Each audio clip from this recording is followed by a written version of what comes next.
Hello, Kubrick Lover 1972, back with another video. Part 67, I think we're at. This is the last box, fourth box, first part. Maybe this video will contain all of the DVDs and Blu-rays that are in that box. Not sure. We'll see how it goes. And then after that, after this box is finished, we just have one more thing to do, and that's Seinfeld box set.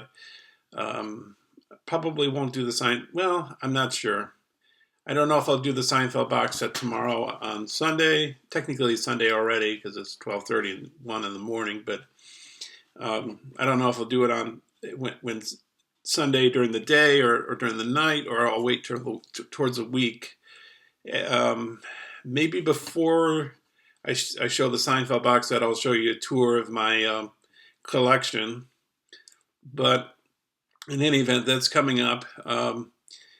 The last video will say last entire DVD Blu-ray collection video.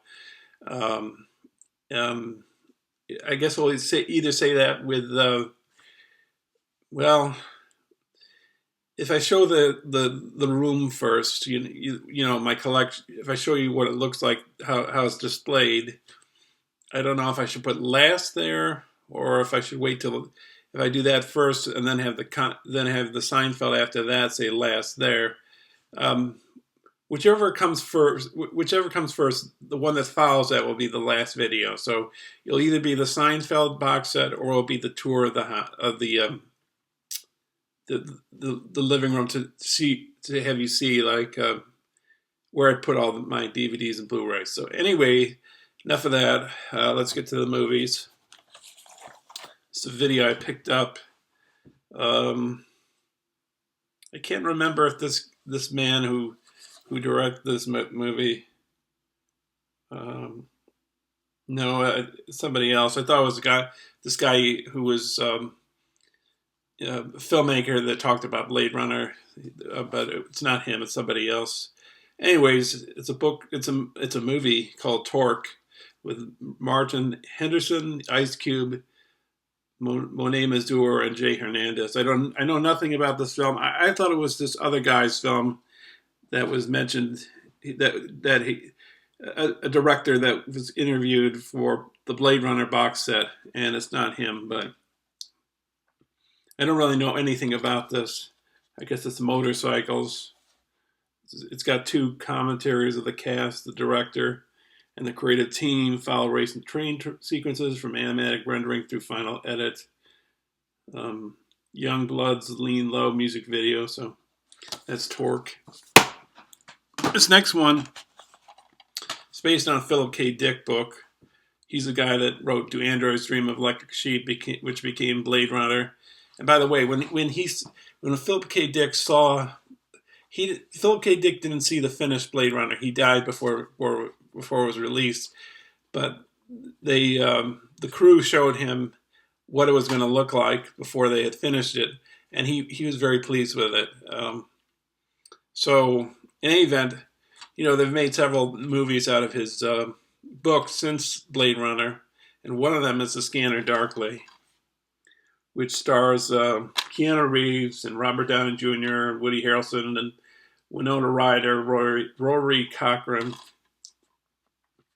It's I guess it's sort of rotoscope. They film them, and then in the maybe it's the post production, they draw over them and they sort of fluctuate the colors, and it's kind of a weird movie, but it's good. Commentary about Keanu Reeves and writer director Richard Linklater, producer Tommy Pilata, author Jonathan Lethem, and Philip K. Dick's daughter Isa Dick Hackett, who's also she's also featured in the Blade Runner box set and the Dangerous Days documentary about her father. She might be featured on the other disc of the Blade Runner box set. I'm not sure. I know she's featured in one of the documentaries. I think it's Dangerous Days. I'm almost positive on that. One Summer in Austin, the story of filming A Scanner Darkly, The Weight of the Line, Animation Tales, theatrical trailer. So, I don't know, it's Paranoia, and I can't remember this exactly, but You know, Philip K. Dick was a schizophrenic, and he took drugs like LSD and all that. So it's kind of wild movie. It's interesting. I liked it. This next movie is directed by John Borman. I showed you a few videos back, I think it was. Yeah, it was a few videos back, I'm pretty sure. I showed you Deliverance. This is by John Borman, and this is Excalibur. Good movie. It features one of the Wagner Ring opera pieces of music. I think it's Das Rheingold. If you watch The New Land by Terrence Malick, he also uses some of Wagner's Ring music. I don't think it's the same well, it might be the same opera for all I know, but it's different music, I believe. I believe they're not the same. If they are the same, let me know. Just put it down there. But I think they're different types of music. And Liam Neeson, I think, was in this film. Pretty sure. Trying to find him on here. Arthur is played by Nigel Terry. Merlin's played by Nicole Williamson. Sorceress Morgana is played by Helen Mirren. Patrick Stewart's in this. Oh yeah, Liam Neeson, Gabriel Byrne, and Liam Neeson, and the notable early screen roles. Liam Neeson was also in The Mission by Roland Joffe with De Niro and Jeremy Irons. He played one of the priests in that. So, of course, speaking of Excalibur and Arthur and all that. I don't own this film. I thought of buying it, but it's such a funny movie.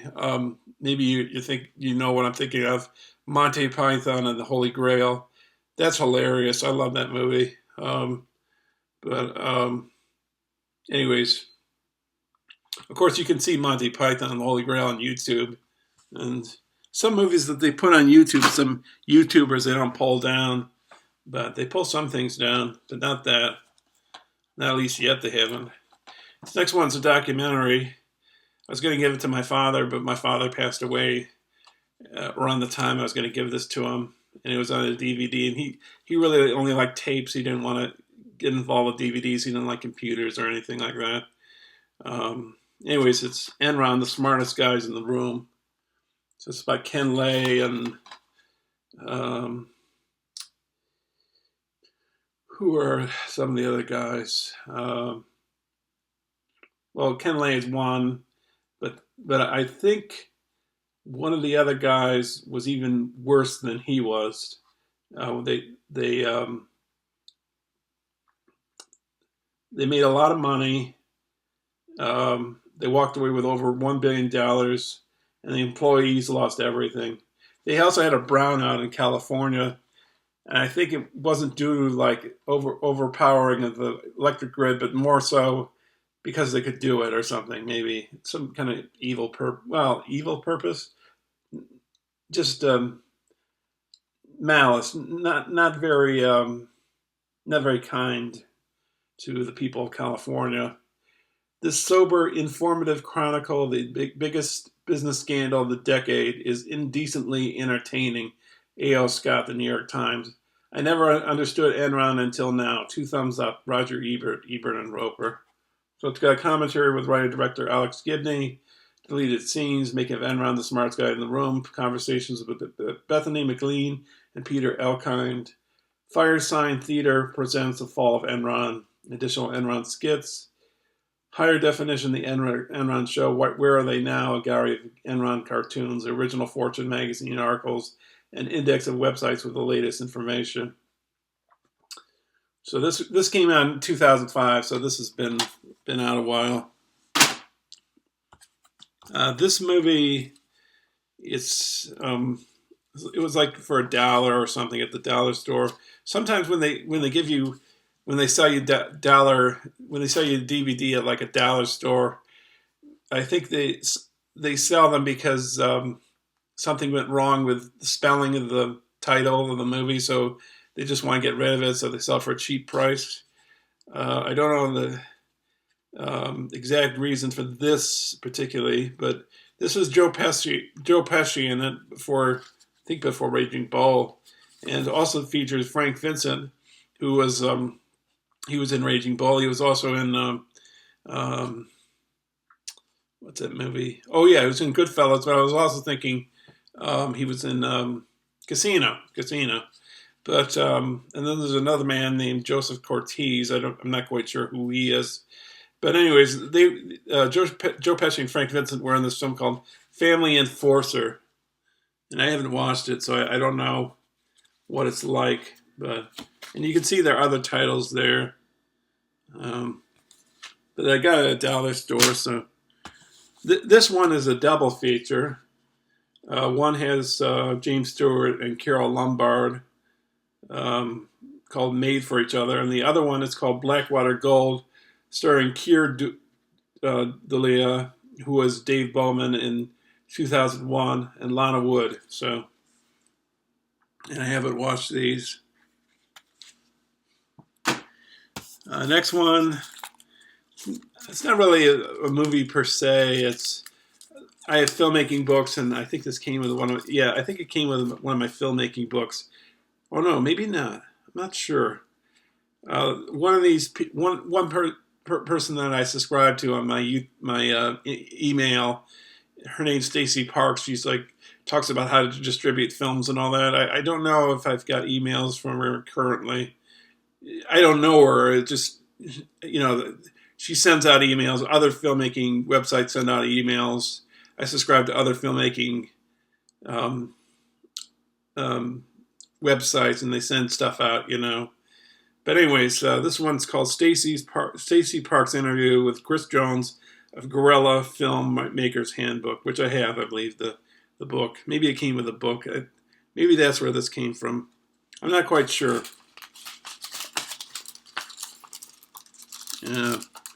Anyways.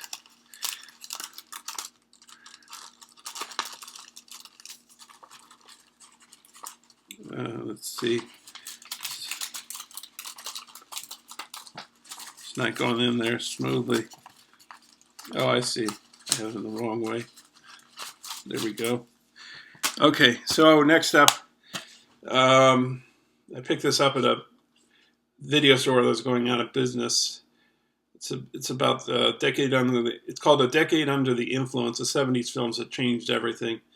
And features a whole bunch of directors here and actors. I don't know. I'm not going to really read the names. I don't know. Should I? I don't know.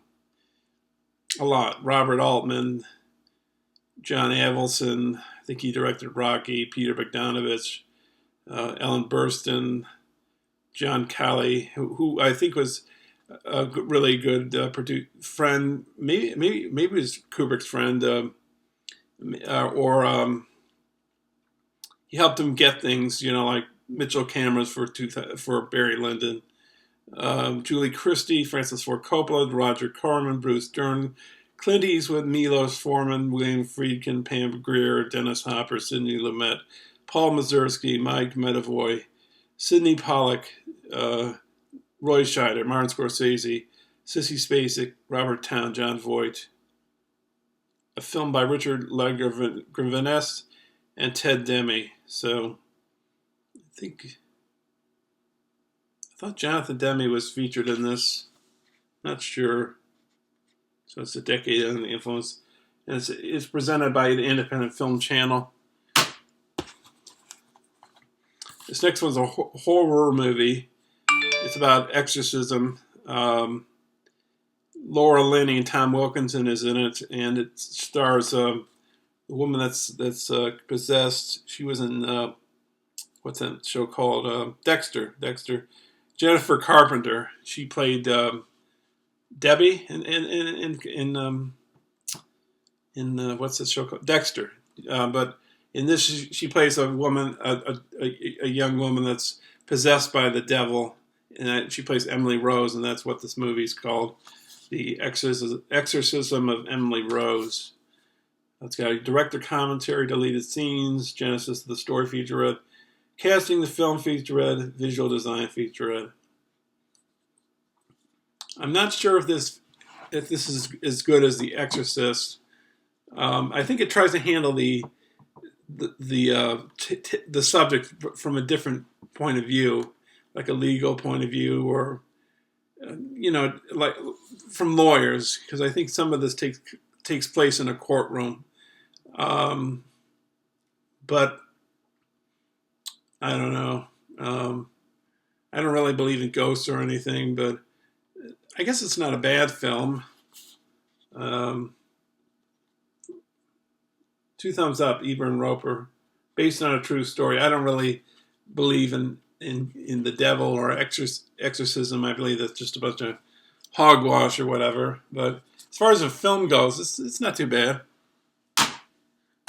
This next movie, now, I mentioned to you that I had Hearts of Darkness, Making of Apocalypse Now, which I probably said, not which I do say, is my favorite documentary of all time, which is about the making of Apocalypse Now. And if you think, you have trouble on your film set making your film a reality, look at Apocalypse Now. Look at how Coppola really stopped at nothing, and he didn't let things deter him from making his movie. Like he says, in the documentary, he has to get he wants to have Marlon Brando in the movie, and he has to pay him like $2 million for 2 weeks or something.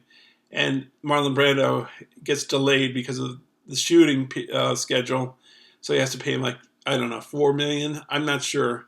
And he's on the phone with somebody, and he's saying, if we can't get Brando, we'll get Nicholson. If we can't get Nicholson, we'll get Pacino. It's just, and I love this line, it's just not in the cards that we won't finish the movie. So in that vein, you have another movie. It's a documentary about he's maybe the one, I don't know what to say about him. I don't know if he makes the greatest movies, but I love his enthusiasm. American Movie. It's about a man named, what's his name? Mark Borchardt. Mark Borchardt. He makes a horror movie for this documentary that they're shooting about him. I don't think he graduated from high school.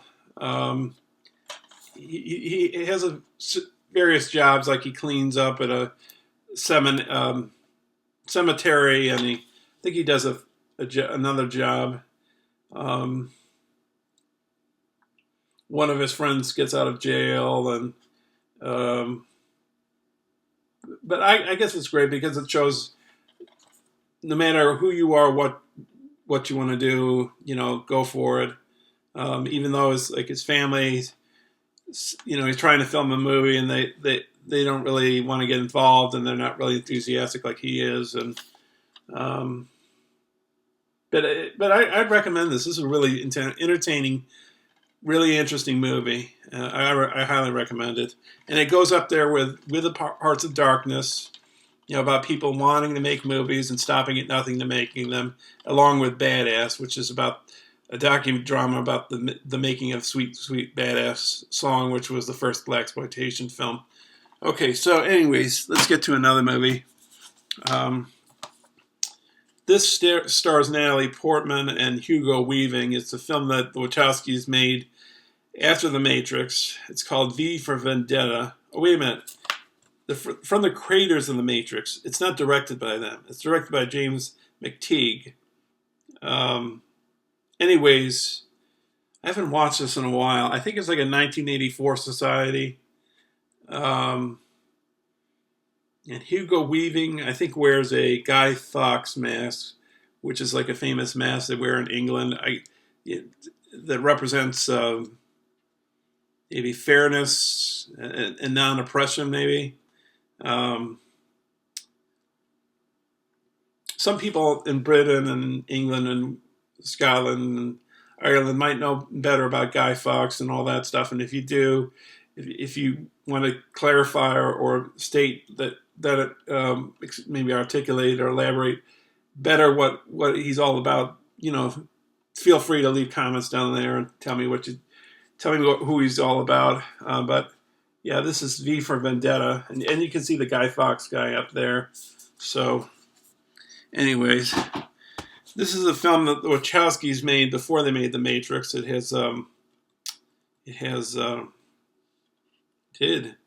I don't know where the signature went.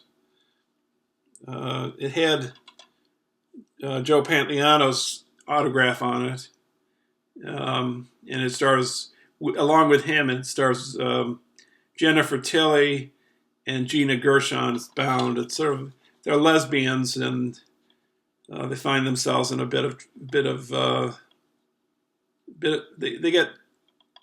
they get caught in a bit of a situation with mob figures and their love for each other. Joe Pantoliano plays like a mob guy, and I don't know where I can barely see. I can barely see the autograph, if you can see it. It must have rubbed off. I don't know. Too bad, but what can you do? Anyways, this next one, I love Nietzsche's writing. He's not easy to read. You really have to, for me at least, you have to go with a fine-tooth comb. You have to really just look very closly. You just gotta, with a fine-tooth comb, you know. Anyways, there's a movie made about Nietzsche. I didn't think it was that fantastic, and I think it's a book before it was a movie. But the performance of the man who plays Nietzsche, Armand Assante, pretty, not that fantastic, I think. And then there's another guy called Ben Cross. I don't know who he is. Here's a byline: "We are more in love with desire than the desired."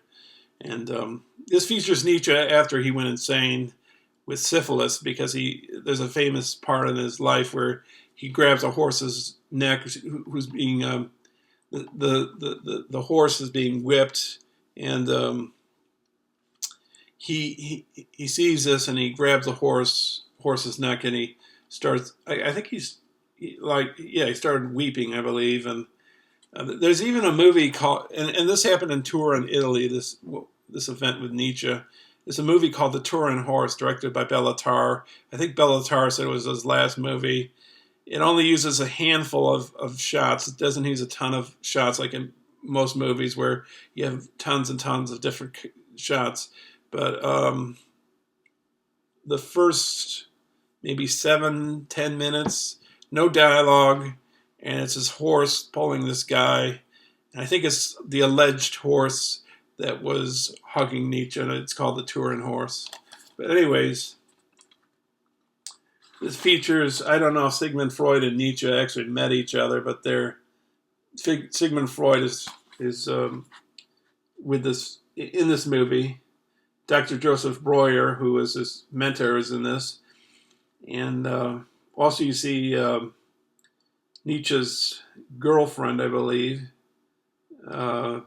Technically his girlfriend. He had a friendship with her, I guess you could say. And he proposed to her twice in his life, marriage, but she didn't accept. Her name was Lou Salome.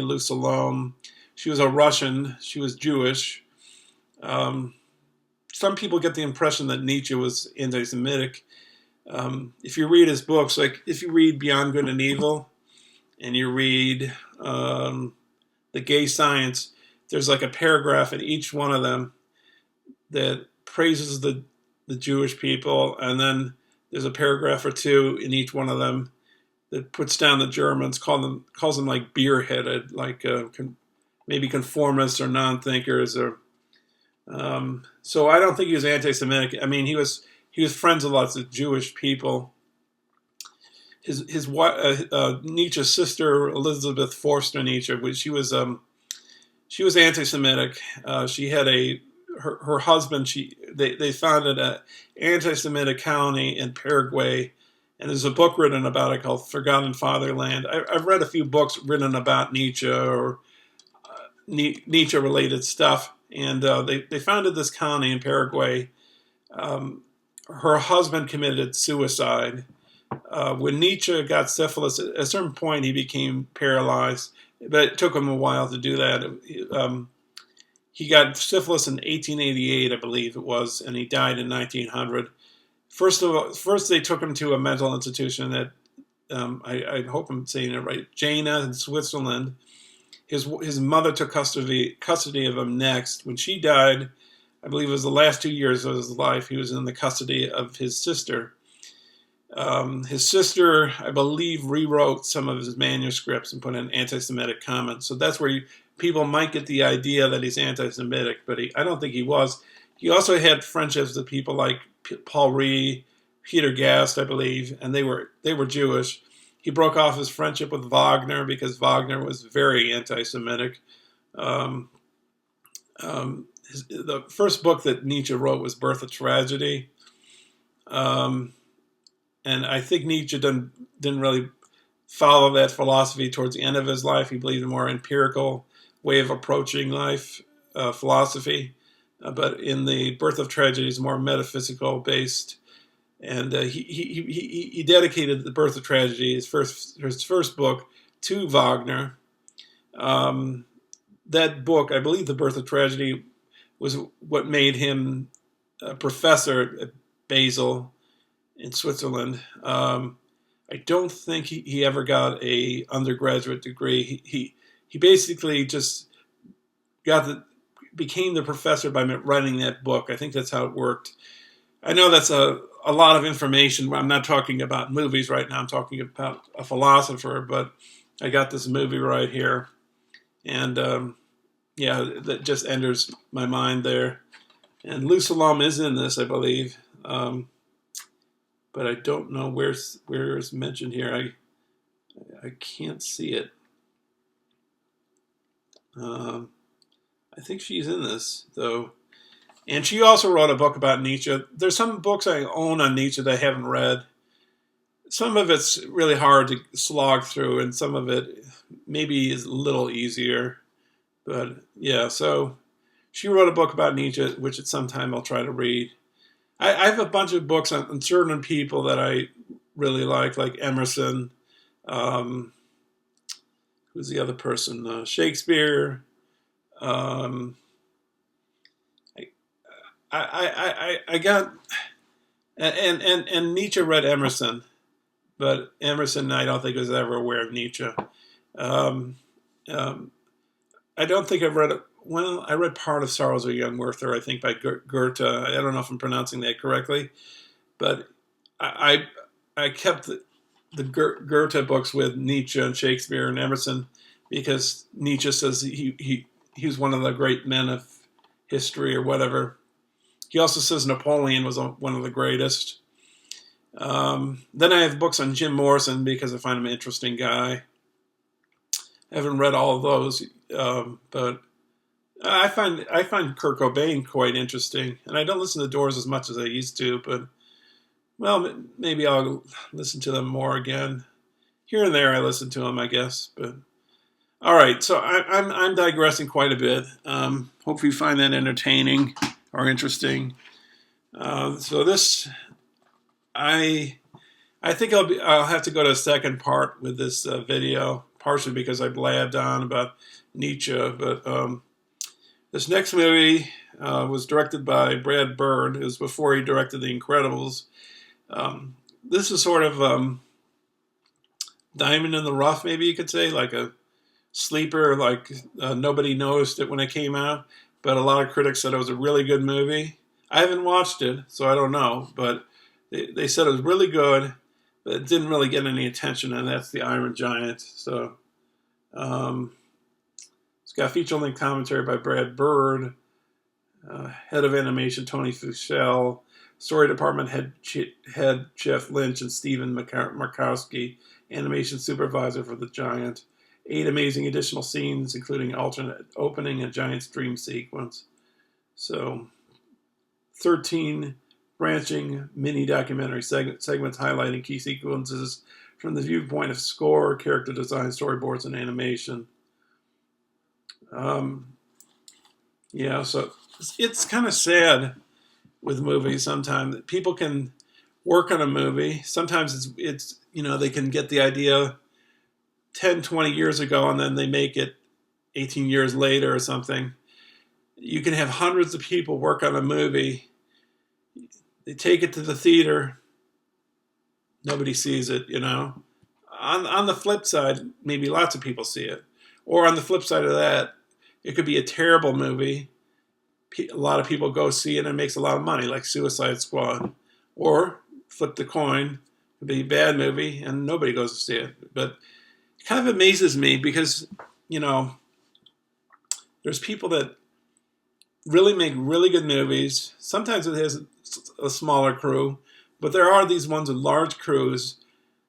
They spend lots of time making these movies and nobody goes to see them. And I mean, with me, I sort of, I try to, here and there, try to look at movies that are sort of fell by the wayside with most of the public.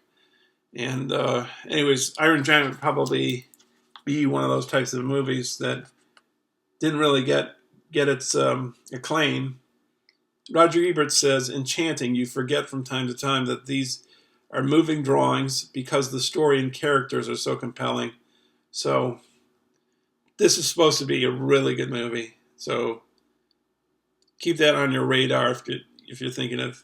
Again, I haven't seen it, so I have no idea, but I hear it's really good. So, anyways, well, I'm going to end the video there, and I'll be back with the second part of my box 4. Okay, thanks a lot for watching.